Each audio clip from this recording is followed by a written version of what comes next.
નમસ્કાર દર્શક મિત્રો, તમે જોઈ રહ્યા છો કે ટીવી ન્યૂઝ ગુજરાતી અને હું છું આપની સાથે ડૉક્ટર મહેન્દ્ર જાદવ. દર્શક મિત્રો, કે ટીવીનો વિશેષ કાર્યક્રમ એટલે કે ભાગ્યલાભ. ભાગ્યલાભમાં દરરોજ જે કહી શકાય આપણે 3.5 થી 4.5 કલાક દરમિયાન મળતા હોય છે અને માર્ગદર્શક તરીકે આપણી સાથે શ્રી દક્ષેશ કુમાર શાસ્ત્રીજી જોડાતા હોય છે. ત્યારે ફરી એકવાર દક્ષેશ કુમાર શાસ્ત્રીજી જોડાઈ ગયા છે. શાસ્ત્રીજી, આપનું સ્વાગત છે ભાગ્યલાભમાં. જી, હર હર મહાદેવ. મહાદેવ. તો દર્શક મિત્રો, તમારા તમામ પ્રશ્નો છે, તમામ પ્રશ્નોનું માર્ગદર્શન દક્ષેશ કુમાર શાસ્ત્રીજી દ્વારા આપવામાં આવતું હોય છે. તો ટીવી સ્ક્રીન ઉપર જે નંબર જે આપેલા છે, આ નંબર ડાયલ કરી અત્યારે જ તમારા જે પણ પ્રશ્નો છે, તમામ પ્રશ્નોનું સમાધાન મેળવી શકો છો. જેમાં તમારા અભ્યાસને લગતા પ્રશ્નો હોઈ શકે છે, વ્યવસાયને લગતા પ્રશ્નો હોઈ શકે છે, દાંપત્ય જીવનના પ્રશ્નો હોઈ શકે છે, સંપત્તિના પ્રશ્નો હોઈ શકે છે. કોઈ પણ પ્રશ્ન હોય, તમામ પ્રશ્નોનું સમાધાન એટલે ભાગ્યલાભ. તો શાસ્ત્રીજી, આપણે દરરોજ અવનવા ટોપિક સાથે મળતા હોઈએ છીએ, જેમાં દર્શકો પણ અવનવા ટોપિકને લઈ અને ઉત્સાહિત હોય છે. ત્યારે આપણે જે વાત કરીએ આજે શ્રાવણ મહિનો, અને એમાંય ખાસ કરીને દરેકના માથા ઉપર અલગ અલગ તિલક આપણે જોતા હોય છે. તો શ્રાવણ માસમાં આ તિલકનું શું મહત્વ હોય છે, કેટલા પ્રકારના તિલકો હોય છે અને એનાથી વ્યક્તિને શું લાભ થાય છે? જી, જગદગુરો નમસ્તુભ્યમ શિવાય શિવદાય ચ યોગીન્દ્રાણાં ચ યોગીન્દ્ર ગુરુનામ ગુરવે નમઃ. તમામ વિદ્યાના અધિપતિ ભગવાન શિવ મહાદેવ, જેને આપણે દેવાધિદેવ કહીએ છીએ, તેમના ચરણોમાં નમસ્કાર. આજનો આપનો જે વિષય છે એ સરસ મજાનો વિષય છે. શ્રાવણ માસની અંદર શિવજીનો મહિમા, શ્રાવણ માસની અંદર શિવજી પૂજાનો મહિમા, શ્રાવણ માસની અંદર મહાદેવની પૂજા દ્વારા દરેક મનોકામના પૂર્ણ કરવાનો મહિમા, શ્રાવણ મહિનાની અંદર તિલક કરવાનો મહિમા અને શ્રાવણ મહિનાની અંદર રુદ્રાક્ષ માલા આદિ ધારણ કરવાનો મહિમા. મહિમા શબ્દનો અર્થ બહુ સરસ સુંદર થાય છે કે ભાઈ, જે આપણે ધારણ કરીએ છીએ, જેને આપણે પ્રાપ્ત કરીએ છીએ, અથવા તો જેનો આપણે અંગીકાર સ્વીકાર કરીએ છીએ, સ્વીકાર કરવું, માનવું ઇત્યાદિ જે પ્રશ્ન છે એ જીવનની અંદર સફળતા માટેના એક મહત્વના શબ્દ છે. અને શબ્દ જ બ્રહ્મ. શબ્દ બ્રહ્મની જે ઉત્પત્તિ એટલે પાણીનીય પ્રવેશાય લઘુ સિદ્ધાંત કૌમુદી. એ વ્યાકરણ આચાર્ય જ્યારે દેવતાઓના જ્યારે આશીર્વાદની અપેક્ષા રાખતા હોય ને, તો સર્વજમ કે ભાઈ દેવ ભાષા, તો દેવ ભાષા સંસ્કૃત ભાષા છે. અને સંસ્કૃત ભાષાનો એક નિયમ છે કે પાણીનીય પ્રવેશાય લઘુ સિદ્ધાંત કૌમુદી. શબ્દાનામ અનેક અર્થ અને અનેક શબ્દાનામ એકેવ અર્થ. એટલે એક જ શબ્દના ઘણા બધા અર્થ થતા હોય છે અને ઘણા બધા અર્થનો એક જ શબ્દ થતો હોય છે. એટલે આગળ અમરકોશ નામનો જે શબ્દ છે, એ શબ્દ કોશાવલી અંદર એક શબ્દના ઘણા બધા અર્થ છે. અને આગળ શબ્દ જ બ્રહ્મ છે, નાદ જ બ્રહ્મ છે. એટલે આગળ જે સરસ પ્રશ્ન, તિલકનો મહિમા, એટલે મહિમા જે શબ્દ છે, એ મહિમા શબ્દ એટલે આપણે સામાન્ય વાત કરીએ તો ભાઈ વેદો નારાયણો હરિ. વેદ છે એ સ્વયં નારાયણ છે, એમના કોઈ રચયિતા નથી. પુરાણ ઇત્યાદિની જે રચના થઈ છે એ વ્યાસજીએ કરી છે. એટલે વ્યાસજીએ કહ્યું કે ભાઈ અષ્ટાદશ પુરાણેષુ વ્યાસસ્ય વચનમ દયમ પરોપકારાય પુણ્યાનામ પાપાનામ પરપીડનમ. દરેક ભક્તિ, દરેક કર્મના પાછળ એક જ ઉદ્દેશ્ય છે, ધ્યેય છે સુખ, ત્યાં પુણ્ય, અને દુઃખ ત્યાં પાપ. એટલે જ્યાં પાપ છે ત્યાં દુઃખ છે, જ્યાં પુણ્ય છે ત્યાં સુખ છે. શબ્દ જ બ્રહ્મ છે. મહિમા શબ્દનો વાત છે કે મહિમા શબ્દ બ્રહ્મ છે. તો શબ્દ બ્રહ્મ આવ્યું ક્યાંથી? તો જ્યારે ભગવાન શિવજીએ પોતાનું ડમરું વગાડ્યું અને ડમરુની અંદરથી 14 સૂત્ર નીકળ્યા, ઐ ઉન રૂલ રૂક એ ઓંગ એ ઓચ હયવરટ લંગ ઇત્યાદિ જે 14 સૂત્ર નીકળ્યા, અને 14 સૂત્ર દ્વારે પાણીનીય પ્રવેશાય લઘુ સિદ્ધાંત કૌમુદી. કોઈ પણ ભાષા હોય, પણ દરેક ભાષાનો અર્થ મુખ્ય વ્યાકરણ પર આધારિત છે. અને મુખ્ય વ્યાકરણ જે છે એ દેવનગરી ભાષાની સંસ્કૃત ભાષાનું જે વ્યાકરણ છે એને લઘુ સિદ્ધાંત કૌમુદી કહેવાય. જેની અંદર સંજ્ઞા પ્રકરણ, અજંત પુલ્લિંગ, અજંત સ્ત્રીલિંગ આવે છે. અને એમાં શબ્દ ગોઠવણીનું એક વાક્ય રચના કે ગદ્ય આદિ પદ્ય બનાવવાની રચનાનું જે જ્ઞાન છે, એ જ્ઞાનની અંદરથી આગળ આપણે વાત કરીએ કે ભાઈ તિલક. આમ તો સામાન્ય આપણે એક સાંપ્રદાયિક પ્રમાણે જો જોઈએ તો દરેક સંપ્રદાય પ્રમાણે અલગ અલગ તિલકના કહ્યું છે. જેમ કે વૈષ્ણવાનામ પ્રિય કરો, જે ઠાકોરજીના પ્રિય છે અને જે વૈષ્ણવ ધર્મનું આચરણ કરે છે, એ યુ આકારના ચીપિયાનું તિલક કરતા હોય છે. એટલે કંકુ દ્વારા યુ આકારનું તિલક કરે એને વૈષ્ણવ તિલક કહેવાય છે. એટલે જે ઠાકોરજીની સેવા કરતા હશે, જે હવેલીમાં જતા હશે, જે પરમ સાત્વિક વૈષ્ણવ છે, એ વૈષ્ણવના કપાળની અંદર જો આપણે જોઈશું ને તો યુ આકારનું કંકુનું લાંબુ તિલક હોય છે. બીજો સંપ્રદાય છે સ્વામિનારાયણ ધર્મ, તો તે સ્વામિનારાયણ ધર્મની અંદર પણ યુ આકારનું તિલક હોય છે અને વચ્ચે મધ્યની અંદર લાલ ચાંદલો કરવામાં આવતો હોય છે. એટલે યુ આકાર કરી અને ચાંદલો કરવામાં આવે એને સાંપ્રદાયિક પ્રમાણે સ્વામિનારાયણ ધર્મની અંદર તિલક હોય છે. આજે આપણે કહ્યું કે શ્રાવણ મહિનાની અંદર કયું તિલક કરવું જોઈએ, તિલક કરવાથી શું ફાયદો થાય, કેવા પ્રકારના લાભ થાય. તો ચપટી ભભૂતિ મેં હે ખજાના કુબેર કા, આપણે જ્યારે શુક્રવારે અંતિમ પ્રોગ્રામ કર્યો ભાગ્યલાભનો, શનિવારે આપણે પ્રોગ્રામ નથી હોતા, પરંતુ સોમથી શુક્ર પ્રોગ્રામ હોય છે, એમાં શુક્રવારના દિવસે આપણે આ ચર્ચા કરી હતી કે ભાઈ મહાકાલ મહાદેવને ભસ્મ પ્રિય છે. જે ઉજ્જૈન નગરી અવંતિકા નગરીની અંદર જે રાત્રે અંતિમ સબ આવે છે અને સબના જે અગ્નિ સંસ્કાર થયા પછી એ જે સબ છે એ અગ્નિમાંથી જે ભસ્મ થાય છે એ ભસ્મને શુદ્ધિકરણ કરી અને ત્યાર પછી એ પ્રાતકાલે એ શુદ્ધિકરણ કરેલી ભસ્મ મહાકાલને ચડાવવામાં આવે છે, જેને આપણે ભસ્મ આરતી તરીકે ઓળખીએ છીએ. એટલે જો ભગવાન સ્વયં ભસ્મનું તિલક કરતા હોય એટલે સામાન્ય બ્રાહ્મણ દેવતાઓને અથવા તો દરેક વ્યક્તિને અથવા તો જે શિવના ભક્તો છે, પરમ ભક્તો, જેમણે પોતાનું કલ્યાણ કરવું છે, તેવા લોકોએ તિલક કરવું જોઈએ. હવે સર્વપ્રથમ તિલકના પ્રકાર જાણતા પહેલા તિલક કયા સમયે કરવું જોઈએ, તો તપસ્વાધ્યાય યમ નિયમ ઇત્યાદિ, એટલે જ્યારે તમે નિત્ય કર્મ કરો છો, એટલે સંધ્યાવંદન ઇત્યાદિ જ્યારે કર્મ કરો ત્યારે તમારે ત્રિપુંડ કરવું જોઈએ ભસ્મનું. ત્યાર પછી ક્રમશઃ, એટલે ક્રમશઃ એટલે તમે જ્યારે જપ યજ્ઞ કરો છો, સ્વાધ્યાય કરો છો, વૈશ્વદેવ સંકલ્પ એટલે ષડકર્મ છે, ષટકર્મ નિત્ય કહેલા છે, એ ષટકર્મ અંદર તમે જ્યારે સ્વાધ્યાય કરતા હોય, બ્રહ્મ યજ્ઞ કરતા હોય, ત્રિકાલ સંધ્યા કરતા હોય, ત્યારે પણ ત્રિપુંડનું ભસ્મ કરવાનું હોય છે. ભસ્મર દહતી પાપાની, ભસ્મના તિલક કરવાથી એવું કહેવાય છે કે ભાઈ તમામ પ્રકારના પાપ નષ્ટ થાય છે.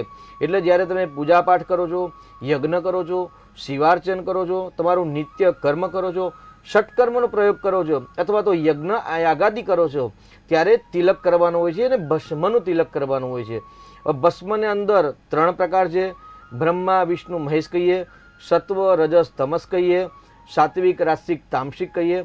એટલે 3 જે પહેલી આંગળી છે એ 3 પહેલી આંગળીની અંદર ભસ્મ લેવાની હોય છે. અને આપણે આ ભસ્મ તો વાત આપણે જ્યારે મહાકાલ મહાદેવની પૂજાની અર્ચના કરી ત્યારે પણ ચર્ચા કરી હતી કે ભાઈ ત્યારે 3 આંગળી જે ત્રિપુંડધારી, એટલે ત્રિપુંડ ભસ્મ હંમેશા વામ હસ્તેનો, એટલે પહેલાં ડાબા હાથથી તિલક પ્રારંભ કરવાનું હોય છે અને લલાટમાં લગાવવાનું હોય છે અને ત્યાર પછી દક્ષિણ હસ્તેનો, એટલે ભસ્મનું તિલક ડાબા હાથથી સર્વપ્રથમ કપાળની અંદર અને પછી જમણા હાથથી, એમ કરીને 3 રેખાઓ ભસ્મની થાય એને ત્રિપુંડ ભસ્મ કહેવાય. અને ત્રિપુંડ ભસ્મથી તમામ પ્રકારના પાપ નષ્ટ થાય છે અને તમામ પ્રકારની સિદ્ધિની પ્રાપ્તિ થતી હોય છે.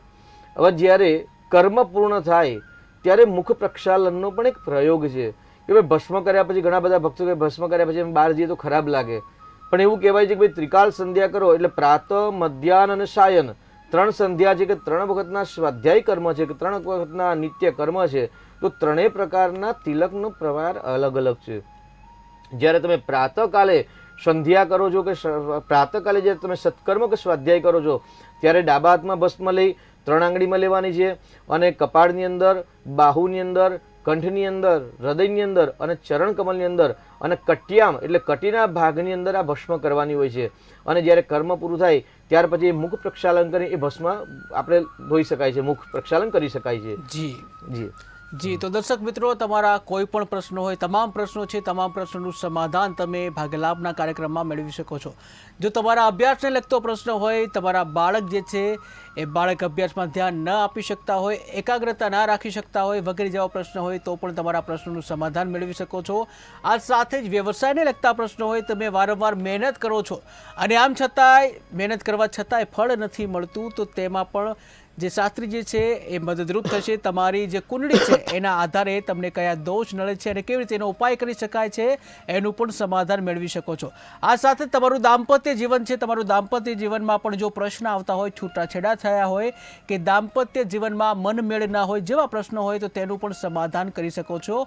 આ સાથે જ સંપત્તિના પ્રશ્નો હોય, તમારી જે સંપત્તિ છે વેચાઈ નથી રહી અથવા તો સંપત્તિ તમે લઈ નથી રહ્યા વગેરે જેવા પ્રશ્નો હોય તો આ પ્રશ્નોનું સમાધાન પણ શાસ્ત્રીજી દ્વારા મેળવી શકો છો. તો રાહ કોની જોઈ રહ્યા છો? અત્યારે જ ટીવી સ્ક્રીન ઉપર જે નંબર આપેલા છે આ નંબર ડાયલ કરી અત્યારે જ તમારી સમસ્યા છે આ સમસ્યાનું સમાધાન મેળવી શકો છો. જી શાસ્ત્રીજી, આપણે તિલકની વાત કરતા હતા. તો આ રીતે તિલકના અલગ અલગ પ્રકાર છે. એટલે પ્રાતકાલે કેવલ ભસ્મનું અને જલ સાથેનું તિલક છે. ત્યાર પછી જ્યારે મધ્યાહન કાલે જ્યારે સ્વાધ્યાય કર્મ ઇત્યાદિ કરો છો, એટલે મધ્યાહન કાળ સમયે યજ્ઞ ઇત્યાદિ કરતા હોય, જપ યજ્ઞ કરતા હોય, ત્યારે ભસ્મ પણ ચંદન યુક્ત ભસ્મથી ત્રિપુંડ કરવાનું હોય છે. જી દર્શક મિત્ર જોડાઈ ગયા છે આપણી સાથે. હેલો જી, નમસ્કાર. જી, જન્મ તારીખ જણાવશો?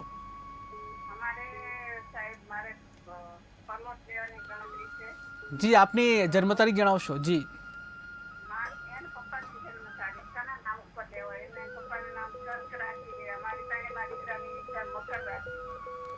જી, તો એના પપ્પાની જન્મ તારીખ જણાવશો?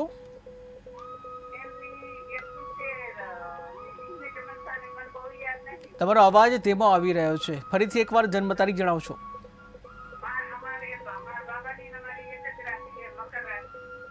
જી, જેનો પ્રશ્ન છે એની જન્મ તારીખ જણાવશો. તમારો પ્રશ્ન છે તમારી જન્મ તારીખ પહેલા જણાવશો.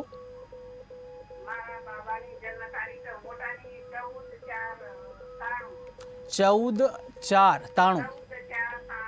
જી જી, અને જન્મ સમય કયો છે બાબાનો?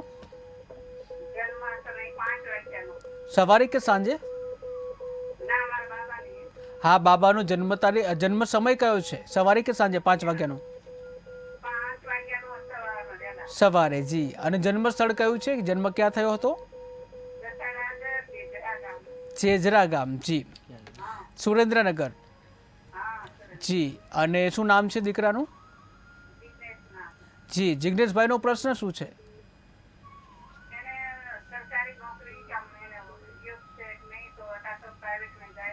જી જી જી, સરકારી નોકરીના યોગ છે કે નહીં આ પ્રશ્ન છે તમારો. જી જી શાસ્ત્રીજી. જી, જિગ્નેશભાઈની કુંડલી પ્રમાણે આપનો પ્રશ્ન છે કે દીકરાને સરકારી નોકરી પ્રાપ્ત થશે કે નહીં.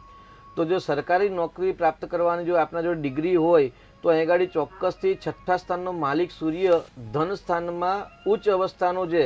એટલે સરકાર અથવા તો સરકારથી લાભનો માલિક સૂર્યગ્રહ છે અને દીકરાની કુંડલીમાં સૂર્યગ્રહ બળવાન છે અને નોકરીના સ્થાનનો માલિક 6થું સ્થાન એટલે નોકરીનું સ્થાન કહેવાય. એટલે 6થા સ્થાનનો માલિક સૂર્ય ધન સ્થાનમાં છે, કુટુંબ પરિવાર સ્થાનમાં છે. એટલે વધુ પ્રયત્ન કરવાથી સફળતા મળવાની સંભાવના વધારે છે. એટલે બિલકુલ ચિંતા કરવાની આવશ્યકતા નથી. પરંતુ એ ગાડી બુધ નીચનો હોવાથી એમની જે કાર્ય કરવાની જે પદ્ધતિ કે ક્ષમતા છે એમાં થોડોક જો સુધારો લાવશે. મંગળ ડોક્યુમેન્ટના સ્થાનમાં ત્યાં આગળ મંગળ સાથે કેતુની પ્રતિયુતિ જે છે એ કેતુની જે પ્રતિયુતિના કારણે એ ગાડી ડોક્યુમેન્ટમાં પણ થોડીક ભૂલ પડે એવી લાગી રહી છે. તો એમાં થોડોક સુધારો કરે, મેનેજમેન્ટમાં સુધારો આવે અને થોડીક વાંચન શક્તિ કરશે તો ચોક્કસથી સફળતા મળવાની સંભાવના થોડીક વધારે છે. જી બિલકુલ, આ સાથે અનેક દર્શક મિત્ર જોડાઈ ગયા છે. Hello hello hello. હા જી, નમસ્કાર. જી, આપની જન્મ તારીખ જણાવશો? હેલો. હા જી, નમસ્તે. આપની જન્મ તારીખ જણાવશો? અરે હલો. 2/8/1998. જી, જન્મ સમય? 2/8/1998. જન્મ સમય? હા. તમારા ટીવી નો અવાજ ચાલુ હોય તો એને બંધ. 2:30. જી, 2:30. 2:30. બપોરે કે સવારે? તમારા ટીવી નો અવાજ ચાલુ હોય તો એને બંધ કરશો અને મોબાઈલમાં સાંભળશો. સંખેડા. અને શું નામ છે જેનો પ્રશ્ન છે? એમનું નામ શું છે? ઓછો છે. જી, જેનો પ્રશ્ન પૂછવા માંગો છો એમનું નામ શું છે? અરે બાબા લગન માટેનું છે એટલે હું છે કે લગન નૈનેશભાઈ. જી, નૈનેશભાઈના લગ્ન થઈ રહ્યા નથી એવું છે પ્રશ્ન? હા. જી જી શાસ્ત્રીજી. આપે જે તારીખ જણાવી છે તે પ્રમાણે વૃષભ રાશિ પતિ પત્નીના સ્થાનનો માલિક છે અને અત્યારે ગુરુનું પરિભ્રમણ છે. તો આ વર્ષે એમના વિવાહ યોગ સંપૂર્ણ છે. પરંતુ નાની પનોતી વૃશ્ચિક રાશિને ચાલવાથી લગ્નમાં બાધા આવી એવી સંભાવના છે. માંગલિક કુંડલી છે, અષ્ટમ સ્થાનની અંદર મંગળ છે. તો એક વખત મંગળનું વિધાન કરાવી અને શુક્રનું રત્ન ધારણ કરાવશો તો મે મહિના સુધીમાં દીકરાના વિવાહ થાય તેવા પ્રાથમિક ધોરણ પર આ ગ્રહ દેખાઈ રહેલ છે. જી જી શાસ્ત્રીજી, તો આપણે આ સાથે અનેક દર્શક મિત્ર જોડાઈ ગયા છે. હલો હલો હેલો હા જી નમસ્કાર. નમસ્કાર. જન્મ તારીખ જણાવશો. 20/10/1996. 20/10/1996. જન્મ સમય. હા. જી જન્મ સમય સવારના 4 સાડા 4 વાગે. સવારના 4 થી 4:30 વચ્ચે. જી જન્મ સ્થળ કયું છે. વડોદરા. વડોદરા. અને શું નામ છે આપનું. કલ્પેશ. કલ્પેશભાઈ આપનો પ્રશ્ન શું છે. મેરેજ ક્યારે થશે? લગ્ન ક્યારે થશે. ઓકે જી 20 શાસ્ત્રીજી. 20/10/1996 બરાબર છે તારીખ પહેલા. હા. જી તમારે પતિ પત્નીના સ્થાનનો માલિક ગુરુ ગ્રહ છે અને પતિ પત્નીના સ્થાનનો કારક ગ્રહ શુક્ર ગ્રહ છે. એટલે શુક્ર ગ્રહ 12મા સ્થાનમાં છે અને આપની મકર રાશિ બતાવી રહી છે આપે જે તારીખ જણાવી તે પ્રમાણે. એટલે વર્તમાનમાં આપને વિવાહ યોગ ચાલુ છે, સંપૂર્ણ વિવાહ યોગ છે. થોડોક વધારે પરિશ્રમ કરશો સફળતા મળશે અને કોઈક સારા જ્યોતિષાચાર્યનો સંપર્ક કરીને કુંડલીનો એક ઊંડાણપૂર્વક અભ્યાસ કરાવી અને જે ઉપાય બતાવે તે ઉપાય કરશો. વધુ માટે આપ અમારો પણ સંપર્ક કરી શકો છો. જી બિલકુલ શાસ્ત્રીજી. તો આપણે જે વાત કરી હતા શ્રાવણ મહિનો અને તિલક જે છે એનો મહિમા, તિલક કેળા પ્રકારના હોય છે. આપ જે વાત કરી રહ્યા હતા અલગ અલગ સંપ્રદાયના તિલકો. જી તો સ્વામિનારાયણ ધર્મની અંદર ચીપિયાનો આકાર હોય ને વચ્ચે લાલ કલરનું તિલક કરો એને સ્વામિનારાયણ સંપ્રદાયમાં તિલક છે. વૈષ્ણવ સંપ્રદાયની અંદર કંકુ દ્વારા યુ આકારની અંદર તિલક થાય અને મહાદેવની પૂજાની અંદર શિવજીની જ્યારે આરાધના કરવામાં આવે ત્યારે ત્રિપુંડ ભસ્મનું સવિશેષ મહત્વ છે. આમ તો ચંદનથી પણ ભસ્મ થાય, કંકુ દ્વારા પણ થાય. દરેક તિલકના દરેક સંપ્રદાય પ્રમાણે અને દરેક કર્મ પ્રમાણે તિલકના પ્રકાર અલગ અલગ છે.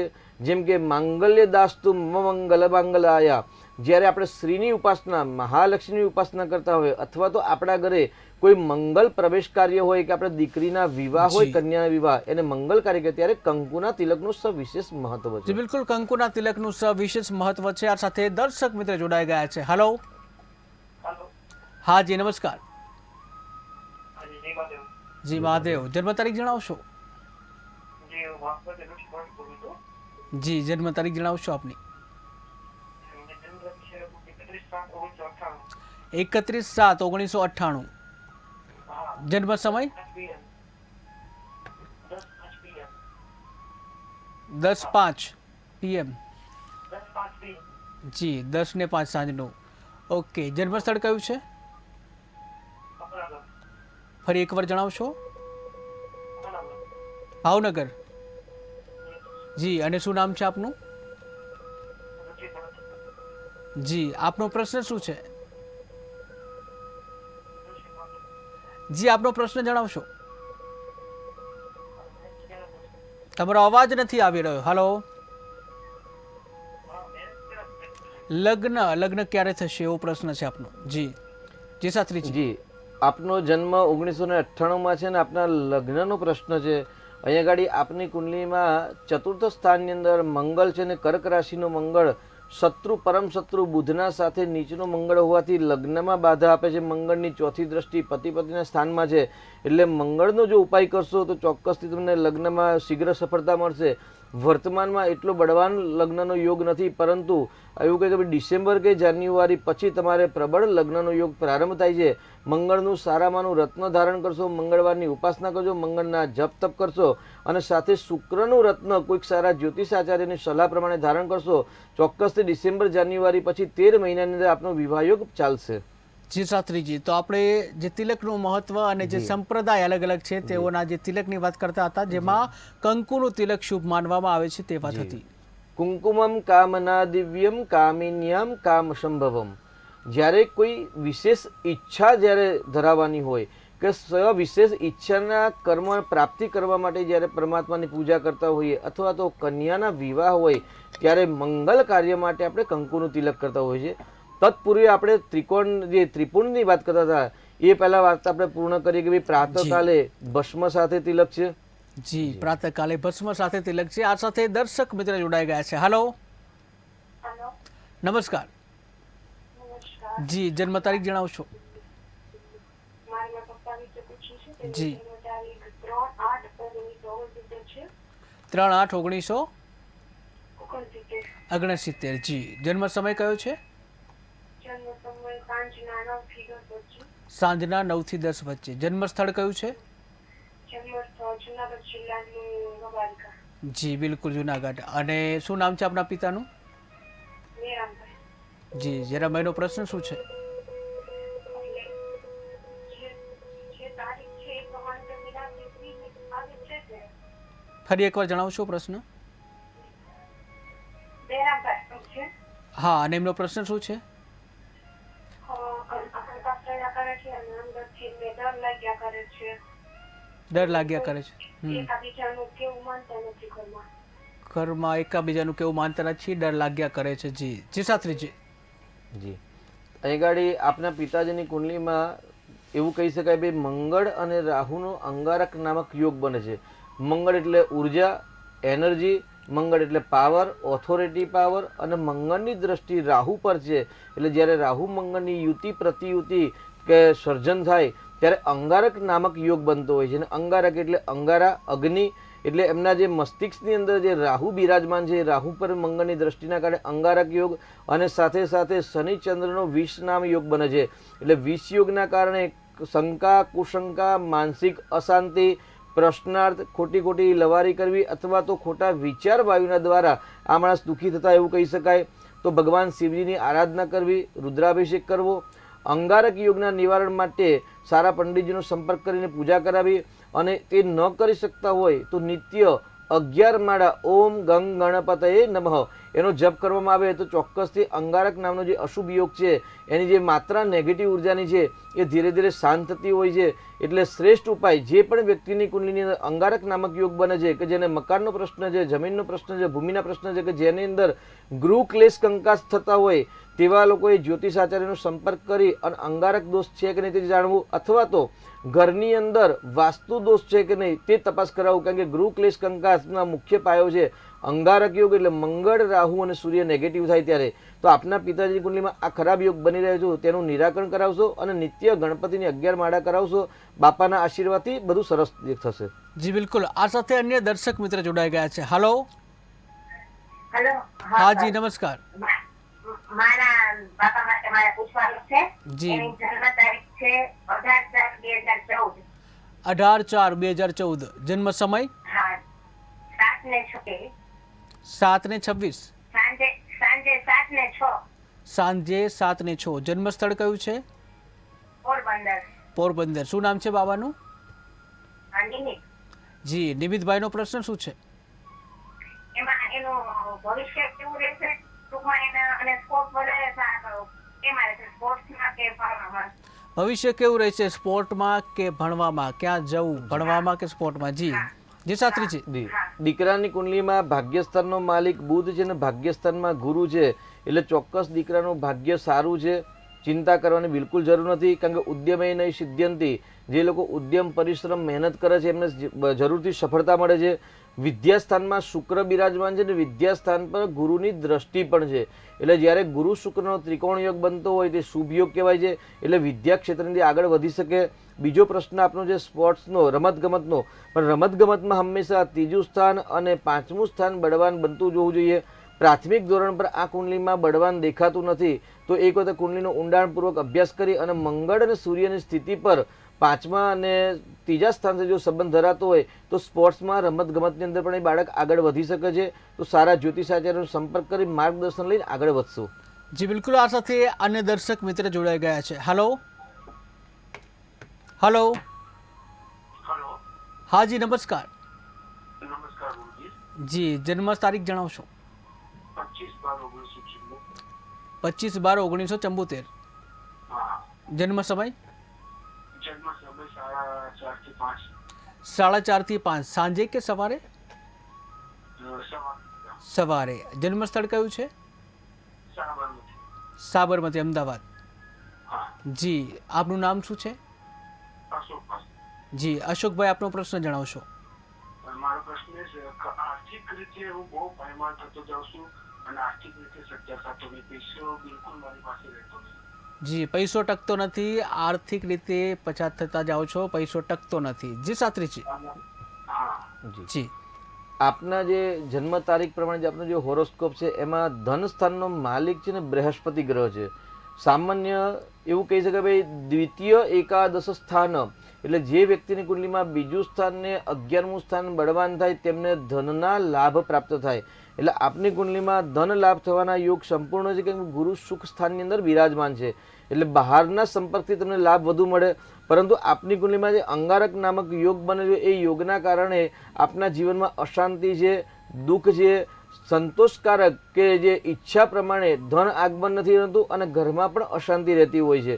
તો આપનું જે સિદ્ધિ પ્રાપ્ત કરવાનું એટલે જે પ્રગતિ ઉન્નતિ જે પ્રોગ્રેસ છે એ પ્રોગ્રેસમાં અંગારક નામક જે યોગ છે એ યોગ બાધાકારક છે. તો એનું નિરાકરણ કરાવવું જરૂરી છે. અને ભાગ્યસ્થાનનો માલિક ચંદ્ર છે, તો સારામાંનું ચંદ્રનું મોતીનું રત્ન અથવા તો સારામાંની સ્ફટિકની શુદ્ધ માળા જો ધારણ કરશો તો ચોક્કસથી પોઝિટિવ એનર્જી પ્રાપ્ત થશે. અને વર્તમાનની અંદર આપની કુંડલી પ્રમાણે ગ્રહો સારા છે. શુક્રના નક્ષત્રમાં આપનો જન્મ છે, એટલે ભરણી નક્ષત્રમાં જન્મ છે, એટલે એનો માલિક પણ શુક્ર છે. તો નિત્ય રોજ મહાલક્ષ્મીની પૂજા અથવા તો ઘરની અંદર શ્રી યંત્ર કે લક્ષ્મી કુબેર યંત્રની સ્થાપના કરી એની પૂજા કરશો તો આપના જે આર્થિક પ્રશ્નો હોય અથવા તો જે શારીરિક પ્રશ્ન અથવા તો જે સામાજિક કૌટુંબિક અથવા તો પરિવારના જે પ્રશ્નો છે એ પ્રશ્નો ધીરે ધીરે આ ઉપાય કરવાથી હલ થશે. જી બિલકુલ. આ સાથે અન્ય દર્શક મિત્ર જોડાઈ ગયા છે. હાલો હેલો જી નમસ્કાર. જી નમસ્કાર સર, મારી જન્મ તારીખ છે 3/10/99. 3/10/1999. જી, અને જન્મ સમય છે સાંજના 7 કલાક. સાંજે 7 કલાકે. જન્મ સ્થળ અને જન્મ સ્થળ છે જામનગરની બાજુનું કાલાવડ. કાલાવડ જામનગર. જી શું નામ છે આપનું? મારું નામ છે હર્ષદીપસિંહ. જી હર્ષદીપસિંહ, આપનો પ્રશ્ન શું છે? મારો પ્રશ્ન સર એ છે કે સરકારી નોકરીના યુગ બની રહ્યા છે કે ધંધામાં મારું રહેશે? જી સરકારી નોકરી મળશે કે ભાઈ ધંધા તરફ આગળ વધવું, કેવું રહેશે આપનું ભવિષ્ય? જી શાસ્ત્રીજી. આપની કુંડલીમાં કર્ક રાશિ આવે છે અને 10મું સ્થાન એટલે કર્મસ્થાન કહેવાય. કર્મસ્થાનનો માલિક બૃહસ્પતિ જે ધન સ્થાનમાં છે, એટલે કર્મ પ્રમાણે ધન અને ધન કુટુંબ પરિવારના માધ્યમથી તમને સારા લાભ મળી શકે એવું કહી શકાય. વ્યવસાયની અંદર જ તમને વધારે સફળતા છે. સરકારી નોકરી મળવાની સંભાવના થોડી ઘણી ઓછી છે. 6થું સ્થાન એટલે નોકરીનું સ્થાન કે 6થા સ્થાનનો માલિક સૂર્ય છે, એ સૂર્ય સંપૂર્ણ આપની કુંડલીમાં બળ મેળવતો નથી. એટલે સરકારી નોકરી પ્રયત્ન કરો. કદાચ જો આપના વિવાહ થઈ ગયા હોય, કેમ કે નોકરીનો માલિક સૂર્ય પત્નીના સ્થાનમાં છે, તો કદાચ જો આપણા વિવાહ થઈ ગયા હોય તો એ જે વિવાહ થયા તે આપની જે અર્ધાંગી છે એના ભાગ્ય દ્વારા અથવા તો સંતાનના ભાગ્ય દ્વારા સરકારી નોકરી અથવા તો સરકારથી લાભ મળવાની સંભાવના વધારે છે. જી જી શાસ્ત્રીજી, તો આપણે તિલકની જે વાત કરતા હતા, તિલક લગાવવાનું મહત્વ શું હોય છે, પણ આ સાથે એક દર્શક મિત્ર જોડાઈ ગયા છે. Hello hello. તો સંપર્ક તૂટી ગયો છે. જે દર્શક મિત્રો, તમારા કોઈ પણ પ્રશ્નો હોય, તમારા તમામ પ્રશ્નો છે તેનું સમાધાન ભાગ્ય લાભમાં મેળવી શકો છો. તો શાસ્ત્રીજી, આપણી જે શ્રાવણ મહિનો અને તિલકનું મહત્વ જે છે એની વાત કરતા હતા, કુમકુમ તિલક છે એની વાત કરતા હતા, પરંતુ એક દર્શક મિત્ર જોડાઈ ગયા છે. Hello hello. તો સંપર્ક તૂટી ગયો છે. જે શાસ્ત્રીજી, કુમકુમ તિલક જે છે એનું વિશેષ મહત્વ હોય છે.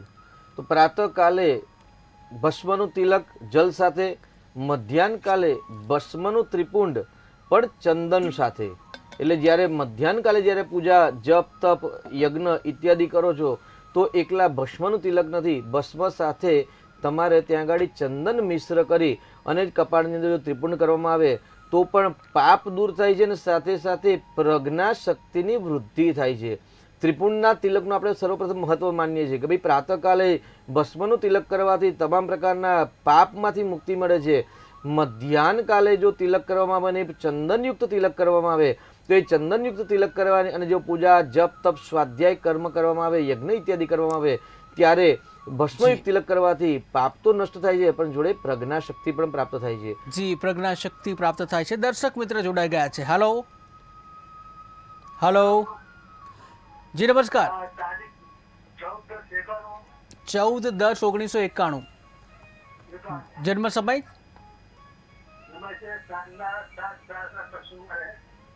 સાંજે 10:30 વાગે. જી જન્મસ્થળ ફરીથી જણાવશો? જન્મસ્થળ, જન્મ ક્યાં થયો છે? ભરૂચ. જી, અને શું નામ છે આપનું? જી આપનું નામ જણાવશો? જી આપનો પ્રશ્ન શું છે? મારા છોકરાનું ભવિષ્ય કેવું છે? ચાલવા માટે. જી આપણા છોકરાનું નામ કેવું શું છે? ફાલ્ગુનભાઈ. ફાલ્ગુનભાઈજી. તો ફાલ્ગુનભાઈનું ભવિષ્ય કેવું રહેશે એવો પ્રશ્ન છે. જી શાસ્ત્રીજી. કેવું છે? 14-10-1991 છે આપણા દીકરાનો જન્મ અને જન્મ પ્રમાણે એ ગાડી ધનુ રાશિ બતાવે છે એટલે ભધ ફઢ અક્ષર એટલે આપની દીકરાની તારીખ સાચી છે અને એ ગાડી ધનુ રાશિની અંદર જ અગ્નિ તત્વની રાશિ છે અને અગ્નિ તત્વની રાશિમાં ચંદ્ર રાહુનો ગ્રહણ નામક યોગ બનેલો છે. એ ગ્રહણ યોગે એમને ક્યાંક ને ક્યાંક ભવિષ્યમાં કે અથવા તો વર્તમાનમાં ડિસ્ટર્બ કરે છે, તો એનું નિરાકરણ કરાવવું જરૂરી છે. અને ગાડી મંગળ અને શુક્ર છે, જે પણ કામ કરે પૂર્વ મેનેજમેન્ટ દ્વારા જો કામ કરશે તો ચોક્કસથી સફળતા વધુ મળશે. ગુરુ અને શુક્રની યુતિ છે એ બહુ સારો સંયોગ છે, કેમ કે ગુરુ એક દેવતાઓના ગુરુ છે અને એક દાનવના ગુરુ છે અને બંને શુભ ગ્રહ છે અને એક વિષ્ણુને યજન કરે છે અને એક ભગવાન શિવજીની આરાધના કરે છે. એટલે હરિહરના જે ભક્ત હોવાથી, ગુરુ કૃપા હોવાથી ગુરુ અને શુક્રની યુતિ છે એટલે એક સુંદર યોગ બની રહ્યો છે. એટલે બિલકુલ ચિંતા કરવાની આવશ્યકતા નથી. જે ગ્રહણ યોગ છે એનું નિરાકરણ કરાવવું જરૂરી છે અને શક્ય હોય તો સારામાંનું ગુરુનું રત્ન ધારણ કરશે તો ભાગ્યમાં અભિવૃદ્ધિ થયા કરશે. જી શાસ્ત્રીજી, તો આપણે તિલકની વાત કરતા હતા, એમાં જે આપે વાત કરી કે પ્રજ્ઞા જે છે એ પણ વધતી હોય છે. જી, એટલે પ્રાતઃકાલે ત્રિપુંડનું તિલક કરવામાં આવે તો પાપમાંથી મુક્તિ મળે છે ભસ્મના તિલકથી. મધ્યાહનકાલે ભસ્મયુક્ત ચંદનથી તિલક કરવામાં આવે તો પાપમાંથી મુક્તિ મળે છે, પરંતુ સાથે સાથે પ્રજ્ઞા શક્તિની અંદર વૃદ્ધિ થાય છે. સાયંકાલની અંદર ત્રિપુંડનું તિલક જ્યારે યજ્ઞ, જપ, તપ, સ્વાધ્યાય કરતા હોય ત્યારે કરવામાં આવે તો ચોક્કસથી એવું કે ભાઈ પાપ તો નષ્ટ થાય છે, પ્રજ્ઞા શક્તિ પણ વૃદ્ધિ થતી હોય છે. પરંતુ દરેકને એવું હોય છે કે મારી પર્સનાલિટી સારી વધે, મારા શરીરનો અને મારો પ્રભાવ, યશ, પ્રતિષ્ઠા, કીર્તિ સમાજમાં ફેલાય. તો મધ્યાહનકાલ પછી એટલે સાયંકાલે જ્યારે ભગવાન શિવજીની આરાધના કરો અથવા તો મા ગાયત્રીની ઉપાસના કરો, સંધ્યાવંદન ઇત્યાદિ કરો, સ્વાધ્યાય કરો, યજ્ઞ ઇત્યાદિ કોઈ પણ કર્મ કરો ત્યારે સાયંકાલની અંદર ત્રિપુંડનું ભસ્મ પણ ત્યાં આગળ જલ પણ નથી લેવાનું અને ત્યાં આગળ ચંદન પણ નથી લેવાનું. કોરી ભસ્મ દ્વારા જો ત્રિપુંડ કરવામાં આવે, ડાબા હાથથી પ્રારંભ કરીને જમણા હાથે ત્રિપુંડ લલાટમાં કરવામાં આવે ત્યાર પછી જો યજ્ઞ કરવામાં આવે તો એ કર્મ દ્વારા એવું કહી શકાય છે કે માણસનો પોતાના વ્યક્તિત્વનો પ્રભાવ સામેવાળી વ્યક્તિ પર, સમાજની અંદર પડતો હોય છે. એટલે નિત્ય તિલક કરવું જોઈએ. ભસ્મનું તિલક, ભસ્મના તિલક કરવાથી પાપમાંથી નષ્ટ થાય. ચંદનનું તિલકની હવે વાત કરીએ. ભાઈ ચંદનસ્ય મહત્પુણ્યમ પવિત્રમ પાપનાશનમ. ચંદનના જો તિલક કરવામાં આવે એમાં પણ શ્વેત ચંદન અને રક્તચંદન બંને અલગ અલગ પ્રકારના હોય છે. એટલે ચંદનસ્ય મહત્પુણ્યમ, ચંદનનું તિલક કરવાથી એક પુણ્યનો ઉદય થાય છે. અને ચંદનસ્ય મહત્પુણ્યમ પવિત્રમ પાપનાશનમ, પોતાના દેહને છે ને એ પવિત્ર બનાવે છે અને પાપ નાશ કરે છે. એટલે પ્રાતઃકાલે નિત્ય દરેક સ્ત્રી પુરુષોએ ચંદનનું તિલક લગાવવું જોઈએ અને ચંદનના તિલક લગાવવાથી પવિત્ર શરીર બને છે, દેહની શુદ્ધિ થાય છે, પાપનું નષ્ટ થાય છે. પવિત્રમ ચંદનસ્ય મહત્પુણ્યમ અને વિશેષ પુણ્યની પ્રાપ્તિ થાય છે. આપણો પ્રભાવ પણ પડે છે. આપણે શ્રી કૃષ્ણ પરમાત્માને જ્યારે બાલ સ્વરૂપમાં જે આપણે કહાની સાંભળી હશે, બે કુબજા દ્વારા શ્રી કૃષ્ણએ પોતાના શરીર પર ચંદનનો લેપ લગાવ્યો હતો. એટલે ચંદનને આગળ શીતળતાનું પણ પ્રતીક કહેવાય છે. એટલે શ્વેત ચંદન અને રક્તચંદન, જે વ્યક્તિના વિવાહ નથી થતા કે માંગલિક કુંડલી છે અથવા તો જે વ્યક્તિ ક્રય વિક્રય જમીનના વ્યવસાયના કામ કરે છે તેવા લોકોએ રક્તચંદનનું તિલક કરવું જોઈએ. અને જેમને પાપમાંથી મુક્તિ મળવી છે, જેને જ્ઞાનની પ્રાપ્તિ કરવી છે, જેને શીતળતા પ્રાપ્ત કરવી છે અથવા તો જેમને ક્રોધ વધુ આવે છે તેવા લોકોએ જો ચંદનનો લેપ લલાટમાં કરવામાં આવે તો ચોક્કસથી શાંતિની પ્રાપ્તિ થતી હોય છે. જ્યારે મોટા યજ્ઞ થતા હોય ને ત્યારે બ્રાહ્મણ દેવતાઓ યજમાનના કપાળની અંદર ત્રિપુંડ અને આર્ચા કરતા હોય છે ચંદન દ્વારા. ચંદનની આર્ચા કરવાથી શીતળતા પ્રાપ્ત થાય છે, ક્રોધ શાંત થાય છે. એટલે જે વ્યક્તિને અતિશય ક્રોધ આવતો હોય તેમણે પ્રાતઃકાલે લલાટની અંદર ચંદનનું તિલક કરી એટલે ઓરિસો લાવી અને ચંદનનું લાકડું લાવી અને ચંદનનું લાકડું ઘસવાનું છે, એ ઓરિજિનલ કહેવાય. અને એની અંદર કેસરયુક્ત કુમકુમમ એટલે હવે કેસરયુક્ત ચંદન કરી અને જો લલાટમાં લગાવવામાં આવે તો ચોક્કસથી શીતળતા પ્રાપ્ત થાય છે. જેને ક્રોધ આવતો હોય એને ક્રોધ શાંત થાય છે. તેની સાથે જેને મસ્તિષ્કની પીડા, શૂલ પીડા, ઘણા બધાને અડધું માથ દુખવું હોય છે અને કોઈકને સંપૂર્ણ મસ્તક પીડા થતી હોય છે. એટલે જેને માથા દુખવાની અથવા તો પિત્ત અને વાતની પ્રકૃતિ છે તેવા લોકો પણ જો ચંદન, કેસર, અગરું ઇત્યાદિ મિશ્રિત કરી અને ઓરિસ્સા પર એ ચંદનનું લાકડું ઘસી અને જેને લલાટમાં જો લેપ કરવામાં આવે ને તો પણ એમને જે શીલ પીડા એટલે મસ્તિષ્કની અંદર જે શૂલ પીડા હોય છે, માથાનો જે દુખાવો હોય છે, એ પીડામાંથી પણ મુક્તિ મળે છે. એટલે શ્રેષ્ઠ એવું કહેવાય ભાઈ ચંદનનું તિલક કરવાથી શીતળતાની પ્રાપ્તિ થાય છે. પવિત્રમ પાપનાશનમ. જી જી દર્શક મિત્ર જોડાઈ ગયા છે. હાલો જી નમસ્કાર. જી નમસ્કાર. જન્મ તારીખ જણાવશો?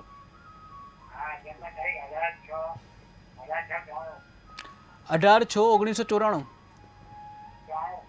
93. જી જન્મ સમય સાંજે 5 વાગે. જન્મ સ્થળ ફરી એકવાર જણાવશો? આણંદ, ઉમરેઠ આણંદ. ઓકે. અને શું નામ છે આપનું? વિશાલભાઈ. પ્રશ્ન શું છે વિશાલભાઈ? હાલો. લગ્ન નથી થઈ રહ્યા. જી 30 વર્ષ થયા, લગ્ન નથી થયા. લગ્ન ક્યારે થશે? જી શાસ્ત્રીજી. વિશાલભાઈની કુંડલીમાં પતિ પત્નીના સ્થાનમાં જ ચંદ્ર કેતુનો ગ્રહણ યોગ બનેલો છે. જી તો એ ગાડી આપણે લગ્નનો વિવાહનો પ્રશ્ન છે તો એ ગાડી વિશાલભાઈની કુંડલીમાં તુલા રાશિ બતાવી રહી છે. આપે જે તારીખ જણાવી તે પ્રમાણે અને પતિ પત્નીના સ્થાનમાં જ ગ્રહણ યોગ છે. એ ગ્રહણ યોગના કારણે વિવાહમાં વિલંબ અથવા બાધા આવી હોય તો ચંદ્ર અને શુક્રનું જો નિરાકરણ કરાવશો, સારા જ્યોતિષાચાર્યનો સંપર્ક કરી અને ગ્રહણ યોગ અને જે શનિ જે સ્વગ્રહી છે એ શનિ ગ્રહ બાધક છે કે નહીં તેનું માર્ગદર્શન લઈને તેનો ઉપાય કરશો તો ચોક્કસથી આ વર્ષે લગ્ન થવાની સંભાવના વધુ પ્રબળ દેખાઈ રહેલ છે. જી જી શાસ્ત્રીજી. તો આપણે જે તિલકની વાત કરતા હતા એમાં અલગ અલગ તિલકની વાત કરતા હતા, પરંતુ પ્રશ્ન એ પણ છે અહીંયા કે તિલક લગાવવાના કોઈ નિયમ હોય છે? જો નિયમ હોય તો કયા કયા નિયમ હોય છે? જી પહેલા તો સંધ્યા વંદન ઇત્યાદિ જ્યારે કરવાનું એટલે નિત્ય શૌચાદિ કર્મ આપણે કરવા દઈએ અને કરવાના પછી ત્રિવાર આચમ્ય પ્રાણાયામ કર્મારંભે જ્યારે કોઈ પણ કર્મ કરીને ત્યારે 3 વખત આચમન કરવાનું છે. આચમન કરવાનો મતલબ એવો છે કે ભાઈ જે સબાહ્યાભ્યંતરસ્તુજી સ્નાન કરે ત્યારે આપણે શરીર છે એ પવિત્ર થાય છે, પરંતુ હૃદય કમલની અંદર પવિત્ર કરવા માટે ઓમ કેશવાય નમઃ, ઓમ નારાયણાય નમઃ, ઓમ માધવાય નમઃ, મધુસૂદનાય નમઃ ઇત્યાદિ નામ દ્વારા ડાબા હાથે આચમની લઈ અને જમણા હાથની હથેળીમાં જલ લઈ અને જલ પીવાનું, જલ પીયા પછી ત્યાર પછી તિલક કરવાનું હોય છે. એટલે તિલકના પ્રકાર ઘણા બધા છે. એમાં મુખ્ય છે આજ્ઞા ચક્ર છે. એટલે દરેક વ્યક્તિ જોડે 3 નેત્ર કમળ રહેલા છે. એમાં જમણી આંખ છે સૂર્ય છે, ડાબી આંખ છે એ ચંદ્ર છે. અને આજ્ઞા ચક્ર એટલે 2 નાક અને ભ્રુકુટીની વચ્ચેનો જે એક ભાગ છે એને આજ્ઞા ચક્ર કહેવાય. અને આજ્ઞા ચક્રની અંદર અગ્નિ રહેલું છે. અગ્નિર દહતી એટલે અગ્નિ જે એ તમામ પ્રકારને જે વસ્તુ છે કારણભૂત છે તેને ભસ્મ કરી અને પુણ્યનો ઉદય કરતા હોય છે. એટલે સર્વપ્રથમ તો કોઈ પણ કર્મનો પ્રારંભ કરતા પહેલા સર્વપ્રથમ તિલક કરવું જોઈએ. અમે પાછું કહ્યું કે તિલકમ વિપ્રહસ્તેન માતૃહસ્તેન ભોજનમ. તિલક પ્રાતઃકાલે કરવું જોઈએ અને તિલક પણ ક્યારે ભાઈ જ્યારે કર્મનો પ્રારંભ કરો એટલે કર્મના પ્રારંભમાં જ સર્વપ્રથમ તિલક કરવું જોઈએ. એમાં નિત્ય કર્મ કરતા હોય ત્યારે સ્વયં તિલક કરવું અને જ્યારે યજ્ઞ ઇત્યાદિ કરતા હોય ને ત્યારે બ્રાહ્મણ દ્વારા તિલક કરાવવું. કેમ કે કહેલું છે કે ભાઈ તિલકમ વિપ્રહસ્તેન માતૃહસ્તેન ભોજનમ. બ્રાહ્મણના હાથનું તિલક અને માતાનું હાથનું જે ભોજન છે એ અમૃત સમાન કહેલું છે. એટલે પ્રાતઃ તિલક કરી સંપ્રદાય પ્રમાણે અથવા તો ધર્મ પ્રમાણે અથવા તો કર્મ પ્રમાણે આપ જે કર્મ કરો છો એ કર્મ પ્રમાણે તિલકના પણ અલગ અલગ પ્રકાર હોય છે. ભાઈ કયા કર્મની અંદર કેવું તિલક કરવું જોઈએ.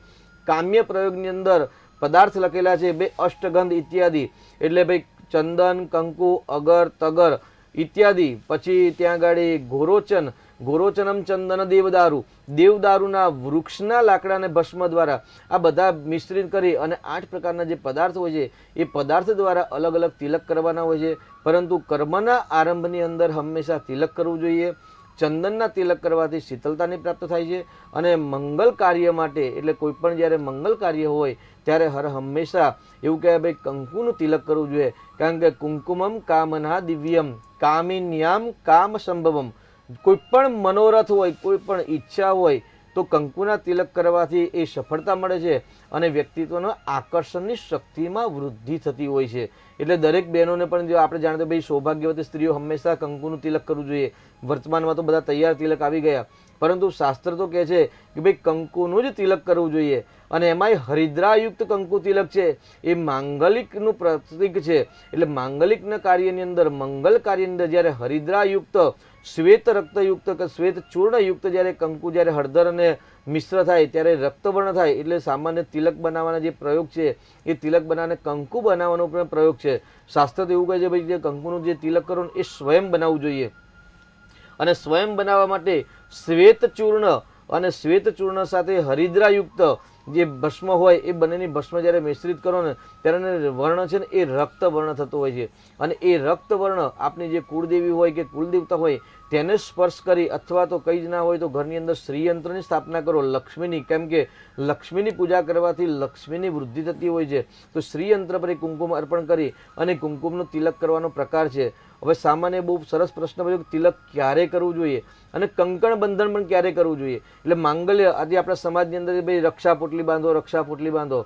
કોઈ પણ યજ્ઞ કરો તો હંમેશા કર્મના અંતે જ રક્ષાબંધન કહેલું છે. પણ અત્યારે તો પ્રાતઃકાલે જે દરેક યજ્ઞમાં મહારાજ નાળાછડી બાંધી નહીં એવું કહેવામાં આવતી હોય છે કે ગુરુજી અમને નાળાછડી તમે બાંધવાનું ભૂલી જ ગયા. પણ જ્યારે મંડપાંગીભૂત જ્યારે યજ્ઞ થતા હોય ત્યારે મંડપની બહાર પંચાંગ કર્મ કર્યા પછી, મધુપર્ક ઇત્યાદિ અર્પણ કર્યા પછી જ્યારે પ્રવેશ કરવામાં આવે છે અને એટલે મંડપ પ્રવેશ કરી યજ્ઞનો પ્રારંભ કરવામાં આવે ત્યારે સૂર્યનારાયણને અર્ઘ્ય વંદના કર્યા પછી દંપતી સાથે આચાર્યની પૂજા છે, બ્રાહ્મણની પૂજા છે. અને ત્યાર પછી આચાર્ય દ્વારા ત્યાં આગળ યજમાન અને યજમાન પત્નીને રક્તસૂત્ર એટલે નાળાછડી બાંધવાનો પ્રયોગ થતો હોય છે. એટલે ત્યાં કહ્યું છે ભાઈ એના બધો ઇત્યાદિ મંત્ર છે એ મંત્ર દ્વારા યજમાનના દક્ષિણ ભાવે અને પત્ની એમના પત્ની એટલે વામ ભાગે એટલે ત્યાં આગળ ડાબા હાથની અંદર રક્ત સૂત્ર બાંધવાનું હોય છે. અને તમામ પ્રકારના જે પણ યજ્ઞ ઇત્યાદિ જપ પૂજા પાઠ કે લઘુરુદ્ર આદિ અભિષેક આદિ કરતા હોય ત્યારે કર્મના અંતે ગ્રંથની અંદર લખ્યું છે કે ભાઈ રક્ષા કંકણ બંધનમ, કંકણ બાંધવું જોઈએ. એટલે કર્મના આરંભની અંદર હંમેશા તિલક કરવું જોઈએ અને રક્ષા પોટલી હંમેશા કર્મના અંતે કરવી જોઈએ. એ સામાન્ય એક નિયમ છે. જી શાસ્ત્રીજી, આ સિવાય ઘણા લોકો એવા જોઈએ કે ગળાના ભાગે પણ તિલક કરતા હોય છે. જી, કંઠની અંદર તિલકના પહેલા જ આપણે વાત કરી કે ભાઈ ભસ્મના તિલક અલગ અલગ પ્રકાર છે. એટલે મુખ્ય ભસ્મના પ્રકાર, કારણ કે તિલકની અંદર તો આજ્ઞા ચક્ર પર જ હર હંમેશ તિલક કરવું જોઈએ. તિલક એટલે આજ્ઞા ચક્ર જે છે એ સબકોન્શિયસ માઇન્ડને એક સ્થિર કરે છે, પ્રજ્ઞા શક્તિને સ્થિર કરે છે, તમારી બુદ્ધિને સ્થિર કરે છે.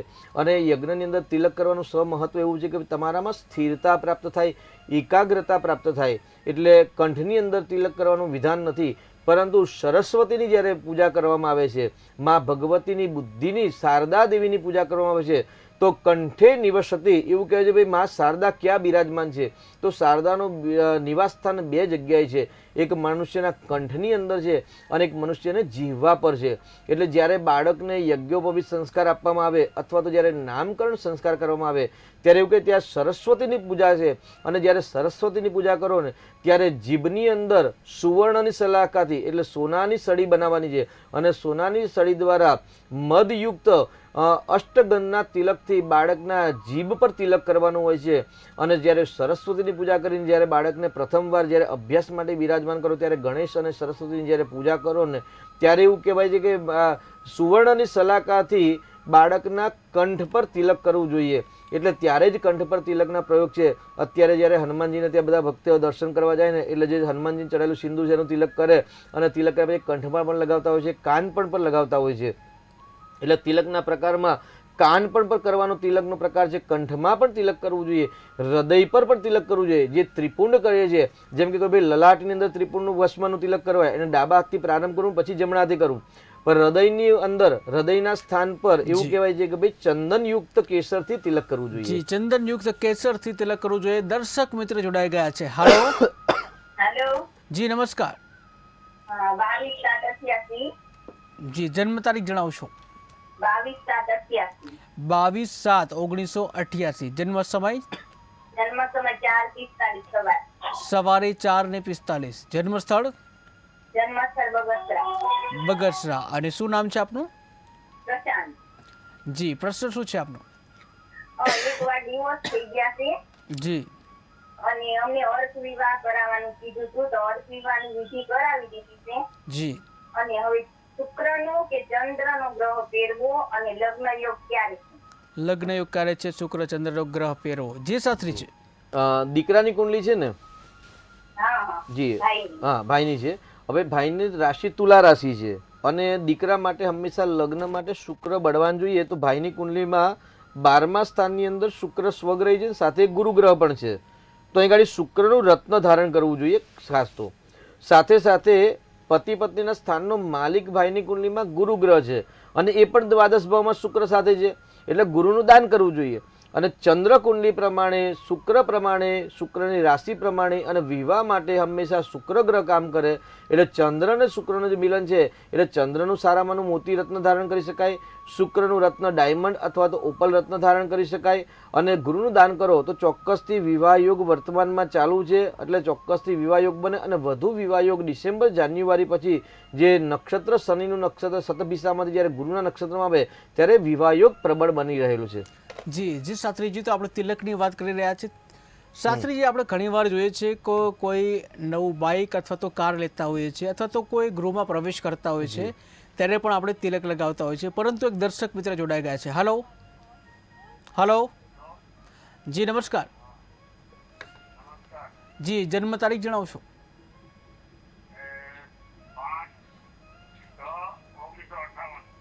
5/6/1958. જન્મ સમય? જન્મ સ્થળ? ગાંધીધામ. જી, અને શું નામ છે આપનું? જી સવાભાઈ, આપનો પ્રશ્ન શું છે? જી આપનો પ્રશ્ન જણાવશો. કામ સક્સેસ નથી થતું. જી શાસ્ત્રીજી. જી, આપને કામની અંદર સફળતા નથી મળતી તેવો આપનો પ્રશ્ન છે અને આપને આપનો જન્મ સમય ખ્યાલ નથી. એટલે જ્યારે જન્મ સમય ખ્યાલ ના હોય ને તારીખ જો સાચી હોય તો આપણે ચંદ્ર કુંડલી પ્રમાણે આપણે માર્ગદર્શન આપી શકીએ.